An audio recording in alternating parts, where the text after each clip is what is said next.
Ay, sorry po sir. Di ko po sinasadya. Anong ginagawa mo? Anak ng... Tinapunan mo ko ng tubig, oh. Napakawalang kwintang waitress ka. Babalik ako ng opisina, oh. Tapos ito, nababasa ako ng tubig. Tira mo yung araw ko. Sorry po talaga sir. Di ko po talaga sinasadya. Ang sabihin mo, wala kang kwintang waitress. Sige, yan ang sabihin mo. Patawad po talaga sir. Wala po akong kwentang waitress. Lakasan mo. Gusto ko marinig sa buong restaurant para malaman nila na wala kang kwintang waitress ka. Pero sir, mapapahiya po ako. Gagawin mo o ipatanggal kita rito. Kilala ko yung manager ng restaurant dito. Wala po akong kwentang waitress. Susunod ka rin naman pala. Hampas lupang waitress.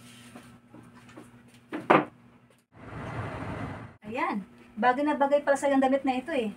Parating na anak mo, kasama daw niya ang girlfriend niya. Ang bilis na ng panahon, ang baby boy mo, malapit na mag-asawa. Mayroon sana akong ibang gusto para sa kanya. Yung anak ng ka-business partner natin. Nakasing yaman din natin. Malaya na ang anak natin. May sarili na siyang desisyon kung sino ang pipiliin niya. Basta. Ako pa rin dapat ang masunod.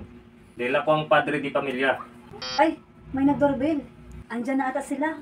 Huwag ka na maingay dyan. Ma, pa, magandang gabi po. Girlfriend ko po. Ma'am, sir, magandang gabi po. Ikaw? Pa, magkakilala na kayo ni Kylie? Oo, minsan na kami nagkita ng tatay mo sa restaurant. At aksidente ko siyang natapunan ng tubig. Ryan, ito yung papakasalan mo? Ang waitress na walang kwenta? Pa, si Kylie ang gusto ko maging asawa. Yan ang siguraduhin ko na hindi mangyari.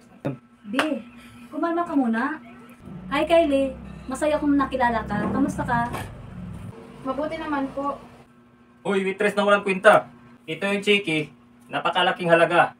Hindi mo pa ito nahawakan sa buong buhay mo. Tanggapin mo na ito at lumayas ka na dito. Hindi namin kailangan ng katulong dito. Hindi kayo matanggap na pera na yan. At higit sa lahat, hindi po ako mukhang pera. Ang buong akala ko po ay mahirap lang din po si Ryan na katulad ko. Kylie, pagpasensyahan mo na papa ko.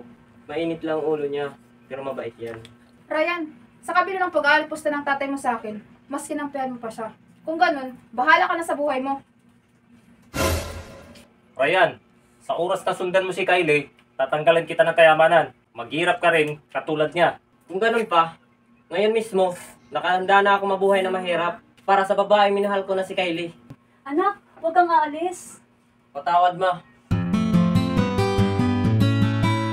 Nandito pala ako ng pansit.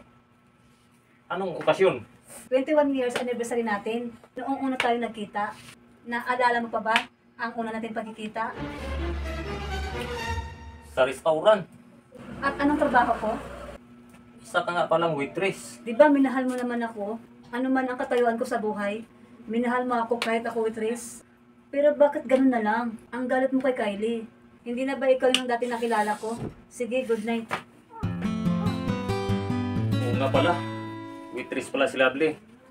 Noong una ko siyang nakilala.